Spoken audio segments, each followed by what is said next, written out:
Hey, as we continue to learn how to study history in our unit on studying history, we come to our third concept, and that's historical analysis. Historical analysis, or true historical analysis, provides an opportunity for us to look at more than one point of view for an event in history. We often think about who writes the history anyway.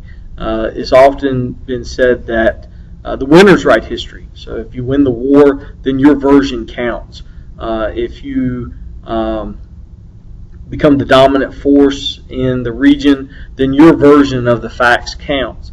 While there may be something to that, understand that only one point of view provides us a very limited scope, a very limited lens as to what actually happened and the impacts of what's happening across humanity, the people who are impacted. Okay.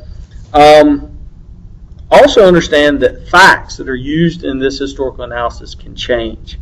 No, really, they can change. We get new evidences all the time because of technologies that provide us an opportunity to find out new information. Just think about a science class taught in, say, the 21st century as compared to a science class taught 30, maybe even 50 years ago. There's a lot more information out there. Same thing goes with history information and the facts of history. We're discovering and learning things more and more all the time. So yes, the facts can change. Also, deciding which information to include can have an impact on what is seen as the events of history.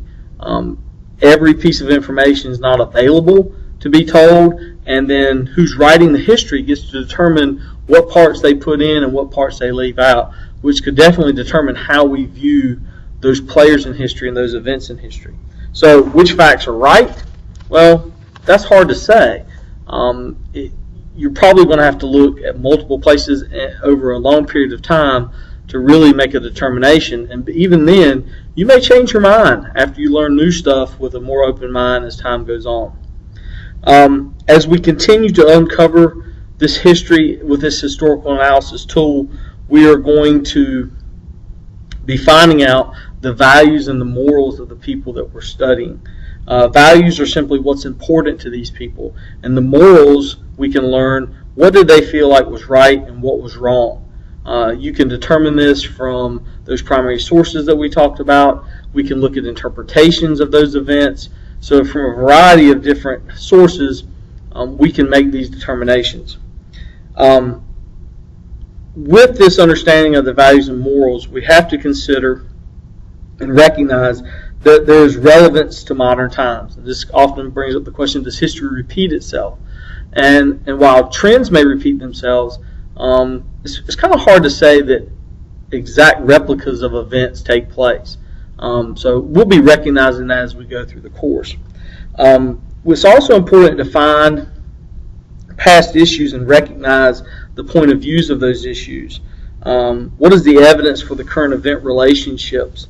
How can we see the motives and the beliefs of the people that are being studied? And then where does that take us with telling the story here with this historical analysis?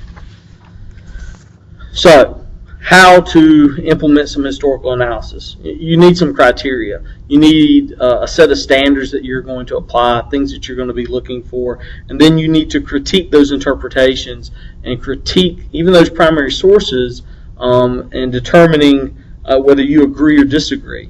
Recognizing that sometimes history is the opinion of somebody, and sometimes it might be what you might call in science a well-informed hypothesis.